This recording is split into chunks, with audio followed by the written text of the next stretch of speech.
Olá pessoal, vamos gravar mais um vídeo aqui sobre o mercado financeiro de capitais.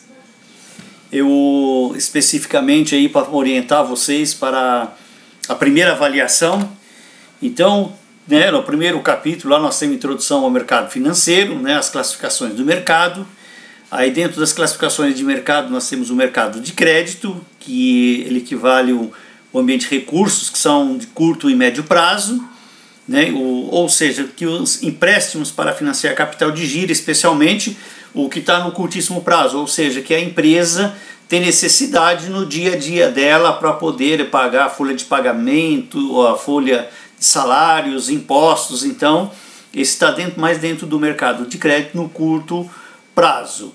Principalmente o responsável para cumprir obrigações que você tem operacionais da empresa, ou seja, o dia a dia da empresa. Já quando você fala no mercado de capitais, o objetivo do mercado de capitais ou mercado imobiliários é o que? É de longo prazo, ou seja, ele vai ter um período mais longo, ou seja, porque quando a empresa emite ações para poder crescer, para poder a empresa expandir, ela está emitindo ações e trazendo novos sócios.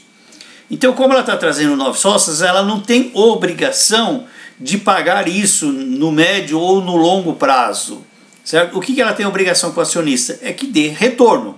Então, os valores imobiliários são títulos de propriedade de ações e os títulos de crédito são obrigações do emissor do título. Então, ou seja, ações então é propriedade, ou seja, você é dono da empresa. Se você tiver uma ação, você é o menor acionista da empresa, certo? Quando a empresa emite outros títulos, ele tem obrigação, ou seja, ele tem que te pagar você, ou seja, no curto, ou seja, no médio, ou seja, no longo prazo, As organizações privadas e estatais possuem característica como um valor nominal. O principal desses valores seria a distribuição de dividendos, ou seja, a distribuição do lucro da empresa. E essas ações elas são cotadas na Bolsa de Valores. Hoje, muito tempo era conhecido. Primeiro tínhamos 9 bolsas no Brasil, depois ficou 2 bolsas, a Bolsa do Rio de Janeiro e a Bolsa de São Paulo, e a BMF, que era a Bolsa de Mercadorias e Futuros, e hoje existe só uma bolsa no Brasil, que é a B3. Então ela, ou seja, foi aí juntando-se as bolsas de valores, e aí hoje só temos uma bolsa no Brasil. Com relação à classificação ainda, nós temos um mercado monetário, ou seja, são operações que visam controlar a liquidez de mercado, no mercado monetário, ou seja, quando o governo ele emite títulos, ele está tirando o dinheiro da economia. Então ele controla a liquidez do dinheiro, porque se tiver dinheiro sobrando no mercado, o que acontece? Você aumenta a liquidez e aumenta a inflação. Ou seja, ele tira o dinheiro circulante do meio ambiente. Tem outros títulos, como os CDIs, que é Certificado de Depósito Interfinanceiros, que é quando um banco empresta dinheiro para o outro.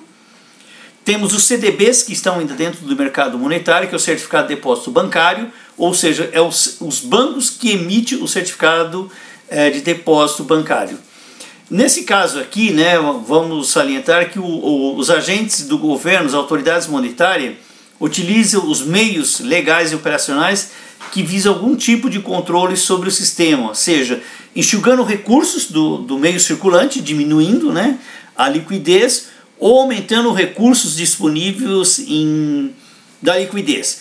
Nesse caso agora, ultimamente, o que o governo fez? O governo abaixou o valor, a taxa básica, a Selic. Quando ela reduz a taxa básica, ela aumenta a liquidez do dinheiro no mercado. O que significa isso? Que ele vai ter mais dinheiro, as pessoas perdem o interesse em fazer aplicações, e aí aumenta a liquidez no mercado. E com relação ao mercado cambial, cuida de moedas estrangeiras, ou seja, a política monetária leva em conta a existência do sistema financeiro internacional, que deve ser compreendido em todo o seu sucesso e busca proteção e segurança da moeda do país. Ou seja, se você troca dólar por ien, é o mercado cambial. Se você trocar ien por dólar, mercado cambial. Se eu trocar ien por reais, mercado cambial. Muitas vezes as pessoas entendem, ou até mesmo me questionam, pessoal, o mercado cambial é quando eu faço só a troca de dólar por reais. Não. Qualquer movimentação de moeda, de troca de uma moeda de um país para o outro, ele está dentro do mercado cambial. Mas só em termos de colocação, acredita-se que 95% dos mercados, das operações cambiais que são feitas no mundo, é feito em dólar versus a moeda local. Com relação ao Banco Central, é conhecido como o Banco do Banco, Banco dos Bancos, né? Ou BC, ou Bacen, como queira aí, né? Então, ele foi criado em 64, porque antes de 64, quem tinha a função de Banco Central era o Banco do Brasil. Por incrível que pareça, olha a falha que existia até 64. Existia o Banco do Brasil, ele servia como política monetária e era um banco comercial. Então tinha um erro muito grande aí, né? Aí a partir de 64 ele passou a ser o principal, o BC, passou a ser o principal agente que executa e delibera tudo que é decidido no Conselho Monetário Nacional. O que é o Conselho Monetário Nacional? O Conselho Monetário, ela se reúne os ministros da Economia, o ministro do Planejamento, o presidente do Banco Central e os diretores se reúnem e tomam as decisões. Aí o presidente do Banco Central que vai fazer cumprir as normas que é determinado pelo Conselho Monetário Nacional, CMN. E grande responsável pela defesa da moeda nacional, promovendo a estabilidade e o poder de compra. Ou seja, se o dólar começa a subir muito, o Banco Central ele vai lá e vende dólar, ele vende a moeda estrangeira. Com isso, como ele é um grande vendedor, o preço da moeda cai. Para cumprir a sua missão, o Banco Central tem à disposição as atribuições de emissão de papel moeda, ele pode emitir papel moeda, né, pelos serviços de meio circulante, receber os recolhimentos. Portanto, o Banco Central é uma autarquia vinculada ao governo e com certa independência para usar instrumentos necessários para cumprir a sua missão. Em alguns países, o presidente do Banco Central ele tem total autonomia. Aqui no Brasil, a autonomia é uma autonomia, o que a gente chama de uma autonomia meia boca. Por que meia boca? Porque assim, ele tem autonomia até um certo momento. Quando troca, por exemplo, de presidente, o presidente do Banco Central cai. Nos Estados Unidos, troca o presidente e o presidente do banco, do Federal Reserve, o Fed, ele continua do mesmo jeito. Aqui não. Aqui todo mundo fica na expectativa, querendo saber quem vai ser o novo presidente do Banco Central, porque ele tem uma função muito importante, né? Dentro do sistema financeiro nacional ainda, né, nós temos a Bolsa de Valores, Mercadorias e Futuros, a B3, que foi denominada a união, né, da BMF e da Bovespa e da CETIP. Ela ficou então sendo a B3. É uma companhia que administra os mercados organizados de títulos, valores mobiliários e derivativos. Presta também serviço de registros, compensação e liquidação, sendo em contraparte central garantidora, que liquidação financeira das operações realizadas em seus ambientes. Ou seja, a função da B3, hoje ela tem a função tanto de custódia, certo? Como ela tem a função de contrapartida, né, da negociação. Vamos supor, quando você faz um negócio e você compra, você não está comprando ações da B3. A B3 vai para o outro e vende. Então, a contrapartida sempre vai ser a Bolsa de Valores. Tá? Aí tem as regras dos contratos, o funcionamento, tudo direitinho. Já a sociedade corretora de valores e títulos imobiliários, conhecido como CTVM, as CTVMs, o que elas são? Elas fazem parte da negociação, ou seja, para você comprar uma ação hoje, você tem que passar por uma corretora, certo? Muitas vezes as pessoas falam assim, olha, eu comprei ações pelo Banco do Brasil. Não, você não comprou pelo Banco do Brasil, você usou o meio do Banco do Brasil, o Banco do Brasil acessou a corretora do Banco do Brasil e aí ela fez o negócio. Então é dessa forma que funciona. O banco, tem bancos que têm corretoras, mas eles têm corretora porque eles são obrigados a ter corretoras, senão eles são obrigados a usar corretora de terceiros, tá? Fundos e clubes de investimento. Como que funciona o fundo? O fundo de investimento, você tem um administrador que vai cuidar desse fundo, você tem um gestor, você tem todo um pessoal por trás cuidando do fundo de investimento. Esse fundo pode ter várias características, ele pode ser agressivo, não agressivo, então quando vocês forem fazer um investimento, tem que prestar muita atenção nisso, porque ele pode ser um fundo agressivo, ou seja, você pode perder dinheiro, certo? Porque quanto maior o risco, maior é o retorno. Então quando você entra num fundo de investimento, principalmente um fundo de ações, você está tomando risco. Já o clube de investimento, como diz clube, o que significa? Que são pessoas que têm o quê? O mesmo objetivo, né? Ah, eu vou no Clube Esporte Corinthians Paulista. Bom, eu vou lá porque eu gosto do Corinthians, eu sou corintiano. Ah, eu vou no Clube Esporte Palmeiras. Bom, ali todo mundo tem o mesmo objetivo, torce para o mesmo time, então eles participam de um clube. Então nesse clube de investimento, quando ele foi criado, foi mais ou menos nessa ideia, certo? Os próprios cotistas administrar esse fundo. Até algum tempo atrás, você poderia ter o administrador, tudo sendo cotista. Depois mudou um pouco as regras, agora você não pode ter mais um número muito grande de cotistas, porque antes você tinha cotista, poderia ter até 150 cotistas. Agora não, agora você tem que ter um número no máximo de 50. A Câmara de Liquidação, ou as clearings, né, que eu estava comentando com vocês, a B3, a clearing, ela está embaixo da B3, ou seja, é uma subsidiária da B3.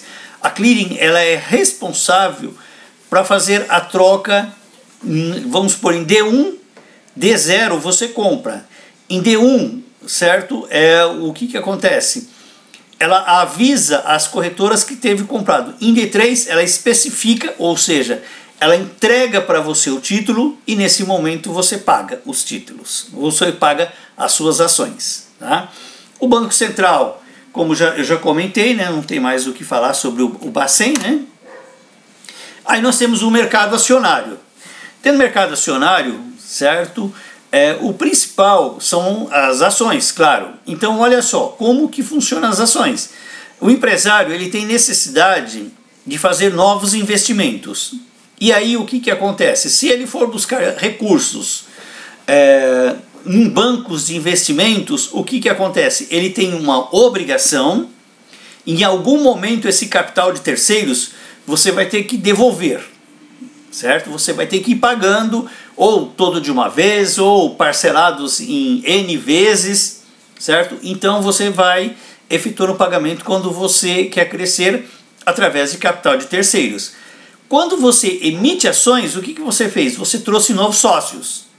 E você trazendo novos sócios, qual é a sua obrigação? Que eu já comentei anteriormente.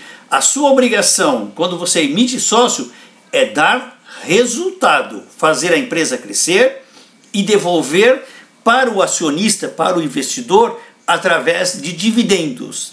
Apesar que aqui no Brasil, a nossa maior expectativa não é através do dividendos. Quantos anos vai demorar para mim receber meu dinheiro de volta recebendo dividendos? Não sei, não é muito bem assim. Então ela funciona da seguinte forma, né? Aqui a expectativa é mais do valor das ações no mercado, principalmente aqui o que a gente chama que o mercado brasileiro ele trabalha muito com curticismo, ou seja, no curtíssimo prazo. Você quer entrar hoje e ganhar muito dinheiro amanhã, certo? Então, o que acontece? Se você compra as ações de uma empresa esperando ela se maturar, certo? Você vai ganhar muito dinheiro com ela. Agora, se você está pensando comprar hoje, comprar hoje, vender amanhã, o teu risco aumenta muito, né? Então, só dentro dessas emissões, o que nós temos? Nós temos um mercado primário. O que é o mercado primário? Pessoal, preste muita atenção nisso. O que é o mercado primário? O mercado primário é quando a empresa emite ações e o dinheiro vai para o caixa da empresa. Esse é o mercado primário, certo? Emissão da primeira ação, das primeiras ações, ou emissão primeiro dono que vai ser vendido. Então, ações primárias. Dentro do mercado secundário, aqui no mercado secundário, o que acontece? O mercado secundário, né? No mercado secundário, o que acontece? Nós temos secundário, é o segundo, certo? Então vamos supor, nós decidimos que vamos montar uma empresa, aí nós viramos acionista dessa empresa, capital fechado, cada um tem um número de ações, ou seja, essas ações que nós compramos para montar essa empresa, o dinheiro que nós colocamos foi para o caixa da empresa, então aí nós somos no mercado primário. Só que eu resolvo, certo? Depois de um certo tempo, eu resolvo sair. E aí o que eu vou? Eu vou vamos para a Bolsa de Valores, abrimos o capital da empresa e a minha participação eu vendo para a empresa. Eu vendo no mercado acionário, na Bolsa de Valores. Então eu sou o primeiro comprador, foi quando eu coloquei o dinheiro em caixa. Quem está comprando de mim é um secundário, ou seja, mercado secundário é quando o dinheiro vai para o bolso dos donos, dos fundadores da empresa. Então, é mercado secundário, o dinheiro não vai para o caixa da empresa. Mercado primeiro, o dinheiro todo vai para o caixa da empresa. Mercado secundário, é algum acionista que está querendo se retirar da empresa e o dinheiro vai para o bolso dele, tá? O que é o underwriting? Ou seja, subscrever, traduzindo mais ou menos no pé da letra aí. Significa o seguinte, se já existe o mercado primário, certo? Estamos lá no mercado primário, todo mundo tem ações lá, e aí a empresa tem necessidade de mais investimento. O que acontece? Os acionistas que já estão na empresa, eles têm direito de subscrever, ou seja, eles têm direito de colocar mais dinheiro, certo? E pegar mais ações. Ah, mas e se eu não quiser participar? Sem problema nenhum, né? Vamos supor que aqui, ó, dos 100%, aqui, ó, do 100%, certo? Você tem 25% aqui. Então, ou seja, né? Se você não subscrever, certo? Você vai perder um pedacinho desse aqui, ó.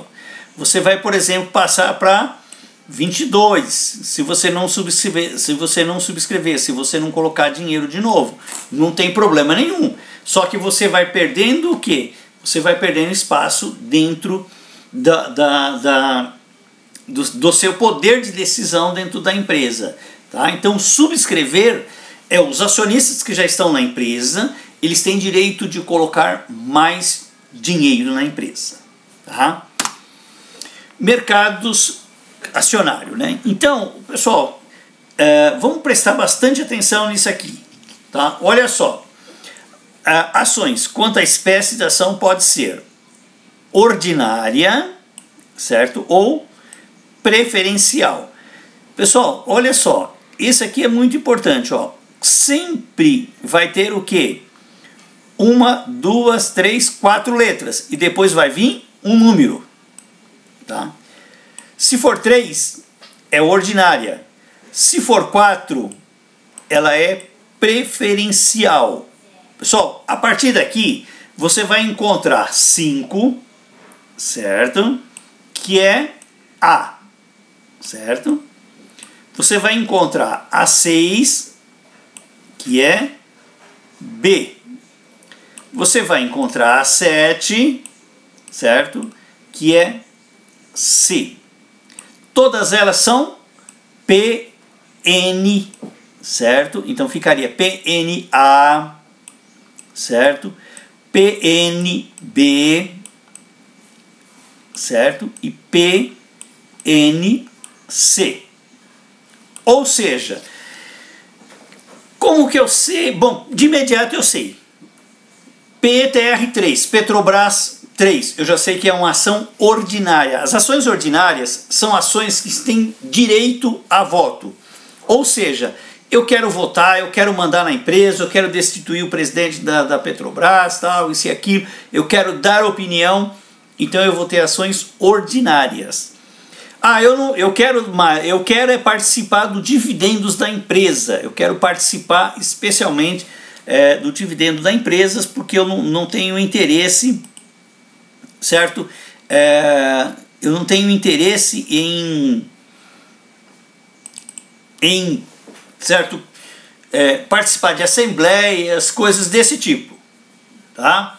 Então, se eu não tenho interesse, então eu vou comprar as ações preferenciais. Qual que é a diferença da preferencial e da ordinária? A ordinária tem direito a voto. As preferenciais não têm direito a voto.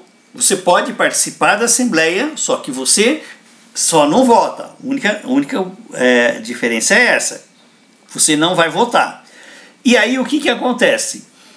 Na hora de distribuir o dividendos, distribuir a participação do lucro, o que acontece? O legislador na época falou, poxa vida, se você não vai participar da empresa, se você não vai tomar decisões, então na hora de distribuição de dividendos, é obrigatório uma distribuição mínima por lei, ou seja, do lucro da empresa, a lei diz que é o seguinte, você tem que distribuir no mínimo, certo?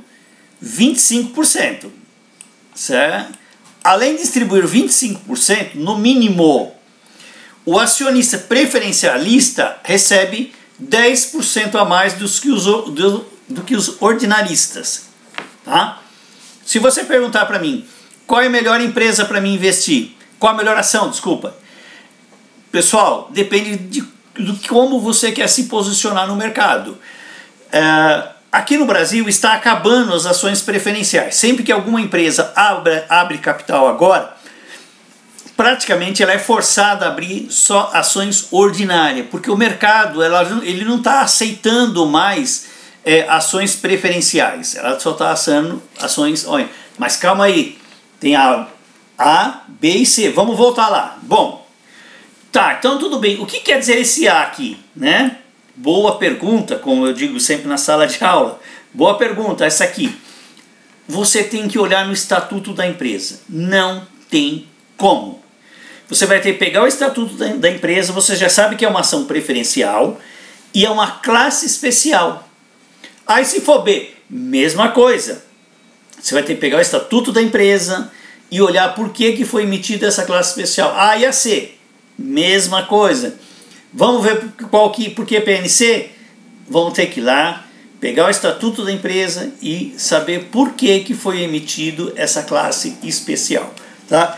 Então, entre aqui o mercado acionário, ordinários e preferencialista, é isso que vocês têm que entender. Não podem esquecer principalmente o que é uma e o que é outra. Tá? Então, não esqueçam disso. Tá? Só, sempre que tem o lançamento de uma oferta, né, o pessoal pergunta, e aí? Né, o preço de lançamento da oferta, o que é? Bom, o preço de lançamento de oferta das ações leva em consideração alguns fatores, né, entre eles ações que já existem no mercado, se é da mesma empresa, que você pode comparar, se essa empresa, se não existe a empresa no mercado brasileiro, os analistas consulta no exterior se tem uma empresa mais ou menos com o mesmo porte, com as mesmas características, para você poder o quê? Comparar, tá? Ou seja, a empresa que já tem ações cotadas na bolsa, o valor, né, dela é o que está lá na bolsa. Porque quando você coloca uma empresa no mercado, você não vai vender ela pelo patrimônio líquido. certo? Você vai o quê? Você vende o patrimônio da empresa e a perspectiva de rentabilidade futura da empresa, do crescimento dela. Tá? Então você tem que ponderar isso, você tem que falar o seguinte, bom, o patrimônio da empresa, o PL, é de 100, eu estou pagando 300. Por que eu estou pagando 300? Porque eu acredito que nos próximos 5 anos, nos próximos 10 anos, essa empresa vai crescer muito, né? A fixação do preço de lançamento é o que vai determinar o sucesso da operação. Preços acima do valor justo. Como que é feito esse valor justo, pessoal? No próximo semestre nós vamos estudar um pouco isso aí. Ou seja, você vai pegar e ver a empresa, quanto que ela vai crescer, certo? Nos próximos 5 anos, você vai fazer uma estimativa do fluxo de caixa dessa empresa, certo? E depois você vai trazer isso a valor presente novamente. Se quando você trazer o valor presente, certo? As ações estão negociadas por 5, tá? E quando você trazer ela a valor presente, o valor é 8, ou seja, você tem aqui, né, o VPL, né? Valor presente, o valor presente líquido, hoje, certo? É 8 e está sendo negociado a 5, você tem um ganho aí. Então você vai comprar, está a expectativa que nos próximos meses, no próximo ano, ela chega a 8, né? Agora, não é fácil determinar qual seria o preço, o valor justo de lançamento de uma ação. Ainda mais se o lançamento for de uma oferta inicial, ou seja, IPO, como ficou conhecido em termos em inglês, né? Instituições financeiras experientes possuem uma grande carteira de contatos futuros interessados e podem, por meio desses agentes, chegar a um bom termo, né, quanto ao preço lançado. Ou seja, nós analistas, né, a gente tem muitos contatos, então a gente começa a comparar empresas com o mesmo porte, com possibilidade de crescimento da mesma forma. E aí você faz uma estimativa do caixa dessa empresa, comparando-se com o caixa da outra empresa que tem o mesmo tamanho. Então você achega o que a gente chama de um preço, considerado um preço justo para o acionista. Tá?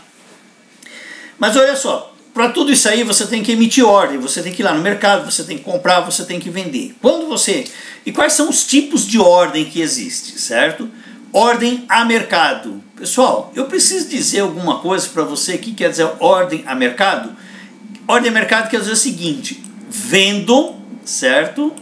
Vendo a qualquer preço, certo? Ou compro, certo? A qualquer preço. Então, ou seja, quando a ordem é a mercado, eu compro ou vendo a qualquer preço. Tá? É como ele está dizendo, mercado. O que eu fixo? A quantidade. Eu quero 1000 Petrobras PN, beleza. A que preço? A mercado. Se estiver negociando o último negócio for R$30, certo? E o próximo negócio, o próximo vendedor for a 35, e eu disser para vocês, a mercado, o que quer dizer o seguinte, que eu vou pagar R$35, não importa que está dando quase, né, 20% de alta aí, né? Não importa, eu vou comprar a mercado, tá? Ordem limitada, ordem limitada já é diferente. Eu fixo o preço de compra, a quantidade de compra e o preço. Eu fixo a quantidade de venda e o preço máximo que eu quero, e o preço mínimo que eu quero vender. No mesmo caso é a compra. Quando a compra é limitada, eu fixo o preço na compra máximo que eu vou pagar. Abaixo disso eu pago, tá? Então, você fixa o preço e a quantidade só. Ordem limitada. Ordem administrada. Putz, essa aqui é um dos maiores pepinos que tem quando você está no mercado. Por quê? O cara liga para mim e diz o seguinte: olha, ô Clodoeiro, você aí é meu corretor, você é meu analista aí, administra para mim. Isso é um pepino. Por quê?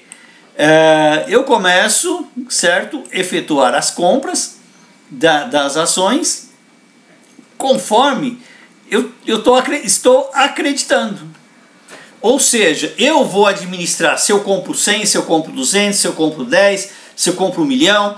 Então, normalmente quando você dá uma ordem administrada, são grandes valores, né?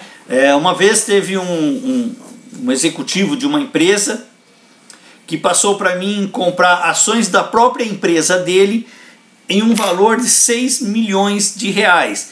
Aí eu perguntei para ele quanto tempo eu tenho para comprar isso aí. Ele falou, você tem, né, 15 dias para comprar os 6 milhões de reais. Ou seja, eu fiquei um período de 15 dias só comprando ações da empresa dele, por determinação dele, tá? Então eu fiquei, né, um período comprando ações. Ordem casada. O que quer dizer isso? Vocês ligam para mim e falam assim, olha, professor, eu tenho 200 ações da Pichinchina. Só que essa tal de Pichinchina que eu estou falando aqui, Pichinchina SA, não tem liquidez. Ou seja, vocês ficaram ligando para os amigos de vocês para ver quem tinha interesse nessa empresa. E aí vocês dão uma ordem que a gente chama ordem direta, uma ordem casada, tá? Isso seria uma ordem direta. Ou ainda, a ordem casada pode ser da seguinte forma, olha, você me vende todas as ações preferenciais da Petrobras e compra todas no mesmo momento ações preferenciais, ações ordinárias da Petrobras. Eu faço uma troca. Isso também é uma ordem chamada ordem casada, tá? Então você pode ligar para algumas pessoas, você faz o negócio, vai na bolsa e fecha. Ordem casada, ou conhecida também como ordem direta. Ou ordem casada, de outra forma, você vende um ativo só se você conseguir comprar o outro ativo no mesmo momento. Tá? Isso acontece bastante. Tinha uma época que as ações do Santander, ela tinha ações ON e PN. As ações ON, às vezes, ela parava de subir, as ações preferenciais do banco subia muito. O que o pessoal falava? Olha, me vende, certo? Às vezes dava uma diferença de 10% de uma ação para outra. Aí o que acontece? Eu vendia a que estava de valor mais alto e comprava uma quantidade maior de um valor mais baixo. Vamos supor, eu vendia 1 milhão de ações ordinárias do Banco Santander e comprava 1 milhão e 100 das ações preferenciais do Banco Santander. Ou seja, isso é uma ordem casada. Eu só executo uma se eu conseguir executar a outra. Dentro do mercado internacional, o Brasil, por exemplo, as empresas brasileiras podem emitir ações lá fora, que é conhecido como os recibos depositários, né? Ou seja, são instrumentos financeiros que permitem que a empresa sediada no exterior, no caso do Brasil aqui, vá para o exterior, né? E capte recursos por meio de emissão de suas ações em bolsa de outros países, né? O que se negocia na bolsa, nas bolsas fora do seu país de origem são referidos como recibos depositários, ou seja, DR, né? Ou seja, então você está negociando ações fora do seu país. Quando uma empresa lá fora emite uma ação aqui no Brasil, ela chama BDR, que é Brazilian Depósito Recibos, ou seja, depósito de recibos brasileiros, né? Como o crescente peso econômico do Brasil na expansão do mercado de capitais, por exemplo, a Google, tá? Ela passou a negociar ações na BMF Bovespa, como eu coloquei para vocês. Agora é B, certo? 3. Aí você vai perguntar por que eu não alterei aqui? Porque na apostila de vocês ainda está, né, BMF. Então eu deixei para explicar para vocês isso aqui. Então, ou seja, a BMF ela agora é B3. No caso aqui, eu até deixei uma informação aqui, ó, na página 8 da aula 4, tem uma lista de BDRs que negociam, tá? Se vocês quiserem olhar lá. Pessoal, mas olha só, nós estamos falando um monte de coisa aí, mas temos que falar de risco também, né? Ou seja, o risco, ele está o quê? Ele é voltado, né, no caso, o meu risco maior, retorno maior. Retorno maior, certo? Risco maior. Então é um ciclo. Se eu tenho aqui, né, no caso, risco, tá? E o retorno, né? E aqui retorno, né? O que acontece? Quanto maior o risco, maior o quê? O retorno. Então vamos lá. Então olha só, eu quero aumentando meu ganho, tá? O que acontece? Aqui, meu risco baixo, retorno baixo. Aqui, ó, meu risco alto, retorno alto. Então, ou seja, quanto mais vocês for aumentando o risco de vocês, maior é o retorno. Quero investir em renda fixa, que eu vou falar daqui a pouquinho para vocês. Renda fixa, o que é? Eu já comprei os títulos, eu sei quanto vai render. Então, eu estou tranquilo, né?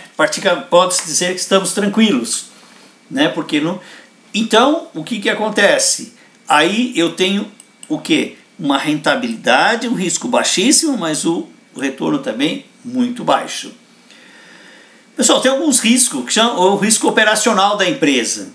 Ou seja, a empresa, muitas vezes, pode acontecer de ela fazer um estoque muito grande, ter algum problemas, como teve a Arapuã. Ela fez uma estocagem muito grande na época do Copa do Mundo, televisor, tal, isso e aquilo, e ela teve esses problemas financeiros. Depois, em função do risco operacional dela, tem o risco financeiro, ou seja, o setor que você está inserido, a empresa que você está inserido, ela pode ter o risco financeiro. Por exemplo, um momento de crédito muito alto, entendeu? O dólar sube muito, o teu endividamento, vamos supor, você financia você pega um financiamento muito alto, e aí o que acontece? Por alguns motivos, entendeu? Por algum motivo muda a lei, você tem que fazer alguns ajustes, então você tem um risco financeiro do mercado. Então, o risco de um evento, por exemplo, vamos supor que você é um setor agrícola e de repente, sei lá, você é um grande plantador de café, e o que acontece? E aí tem uma geada, né, como aconteceu isso aí já no Paraná, uma geada muito forte, e aí destrói toda a sua plantação, tá? Então esse é um risco de evento de mercado, você não tem como prever, né? O risco cambial, ou seja, eu sou um grande exportador ou um grande importador.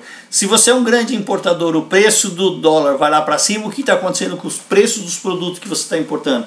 Ele está ficando muito caro, e com isso pode diminuir a tua rentabilidade. O risco de mercado, que é o próprio mercado, né? Acontecer uns eventos no mercado, entrar um novo concorrente, ou de repente o teu produto, vamos supor, a Eternit, por exemplo, né? Foi uma empresa que era grande, tinha grandes lucros, e aí foi proibido o amianto, né? Ou seja, o risco, teve um risco de mercado que não era esperado, né? Apesar que foi muito antes, já estava sabendo que ia acontecer isso, que eles iam proibir, né? São Paulo, se eu não me engano, foi o primeiro que proibiu. Então, e além disso, dentro desse risco de mercado, você ainda tem né, operações que podem vir, ocorrer contra o teu produto, alguma coisa que venha acontecer. E o outro é você dar o que? Crédito, certo? Você está dando crédito muito tranquilo para os teus clientes, e de repente tem uma crise no mercado, e o que acontece? Se você está dando crédito, o teu fornecedor, o seu comprador não efetue o pagamento, e aí você tem o risco, pode ter problemas financeiros pelo risco de crédito. O risco tributário é o seguinte, o que acontece? de repente da noite por dia, do dia para a noite, né, o teu produto deixa de ser um produto, vamos supor, isento de tributação, e vem uma tributação muito alta. Como tinha uma área no Paraná, especialmente no Paraná, as empresas que fossem para lá para investir em tecnologia tinham um ganho aí tributário, o governo tirou. E teve uma época que dizia que ia voltar. Isso aí, o que aconteceu? As ações das empresas, principalmente a Positivo que estava envolvida lá no local, caiu muito forte. Pessoal, vamos falar um pouquinho agora de títulos pós-fixados e títulos pré-fixados, né? O Tesouro Direto e da Selic. Mas vamos lá. Olha só, o que acontece? Tem um relatório chamado relatório Focus. Tá? O que é a Selic? A Selic é a taxa básica. Tá? Ou seja, aí dentro do relatório Focus, pessoal, que é uma pesquisa feita pelo Banco Central, ela dá o quê? As expectativas, certo, da Selic para 2018, 2019, 2020 e 2021.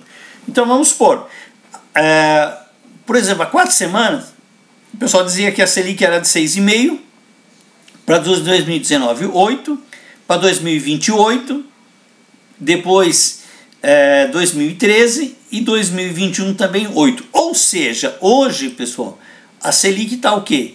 Nesse patamar. E olha só, o mercado espera, certo, que em 2019, 2020 e 2021 ela vai para R$8. Essa é a taxa básica de quando o governo brasileiro emite um título, ele vai pagar para vocês. Tá? Essa é a taxa Selic.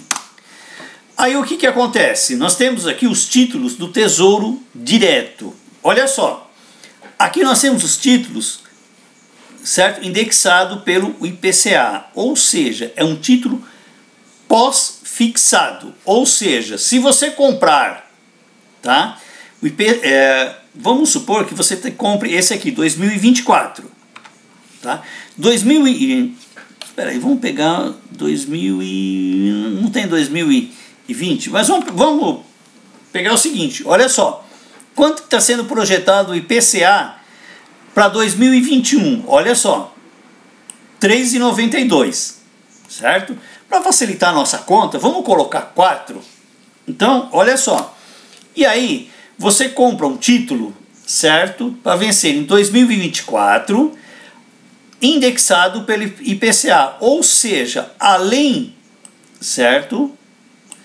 Do 5,76, você vai ter mais o quê? Mais o IPCA. Ou seja, você vai ter mais 4%. Então, esse título aqui ele vai render 9,76 se o IPCA for de 4%. Então, ou seja, 9,76 ao ano.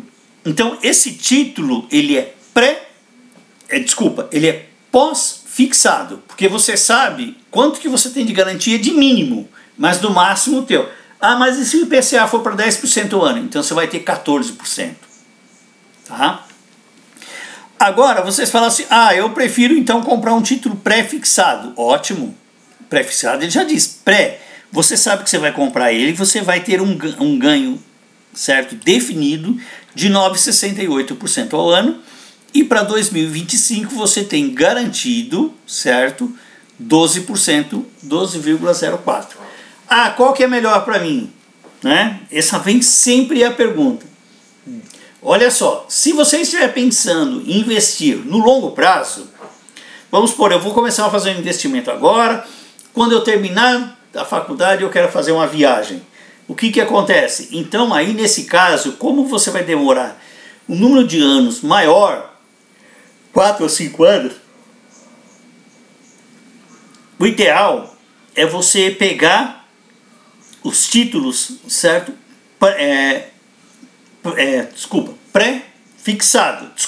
Pós-fixado, estou trocando aqui. Ou seja, o indexador IPCA, certo? Mais uma taxa fixa. Por quê? É longo prazo. Vai que nesse meio, nessa troca de governo que nós estamos esperando aí, né, aconteça que o próximo presidente não se haja muito bem e a inflação volte a crescer. Então é bastante vantajoso você ter um título indexado, ou seja, você tem um ganho real mais oscilação. Se você está pensando no curto prazo, 2 anos, 1 ano, aí o negócio é você comprar pré-fixado, que você já garantiu quanto que vai ser. Tá? Além disso, pessoal, as empresas elas se financiam ainda emitindo alguns títulos, certo? Emitindo commercial papers, emitindo debentures. A debentures, o objetivo da debenture consiste em captar recursos de médio prazo, certo? Que é próximo até 5 anos, né? E aí ela emite essas debentures e até 5 anos ela tem que pagar o acionista. Só que claro que todos os anos ela vai pagar dividendos para o investidor que comprou as debentures dela. Tá? Tem alguns tipos de debentures, pessoal. Isso aqui é bastante interessante vocês prestarem atenção, porque olha só, nós temos garantia, que é chamado de garantia real. Quando um outro ativo inalienável é dado como garantia. Vamos supor, a empresa emite, por exemplo, debentures e dá um prédio como garantia, ou seja, ela tem uma garantia real. Tem a garantia chamada de garantia flutuante, dá preferência a esta debenture sobre os ativos da companhia, porém, juridicamente não impede que as partes do ativo sejam negociado. Ou seja, eu dei meu carro como garantia. Beleza. Só que aí eu quero vender meu carro e eu quero agora colocar a moto no lugar. Se a moto tiver o mesmo valor, maravilha, eu vou lá, vendo o carro e coloco a moto no lugar. Ou seja, garantia flutuante, isso não impeça que eu vendo, né? E tem a garantia quirografária. Não tem privilégios em relação aos ativos da companhia, sendo, portanto, um instrumento de garantia mais fácil que os outros instrumentos já citados. Ou seja, se eu tenho uma garantia real, eu estou disposto a emprestar o dinheiro a uma taxa menor. Se eu não tenho garantia nenhuma, eu exijo uma taxa mais alta, né? Então, quando você pega a quirografária, que não tem nada de garantia, ela costuma pagar uma taxa maior, certo? De juros anuais.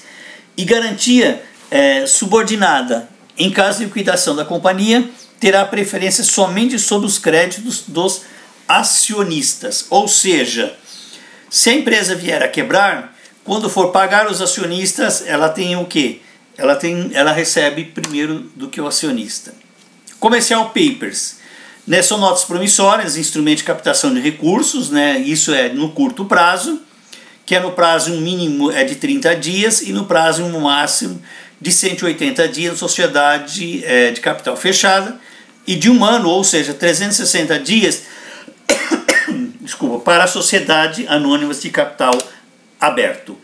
Pessoal, olha só, é interessante vocês lerem, pessoal, do capítulo 1 ao capítulo 7. A nossa avaliação vai ser dia 1/10, certo?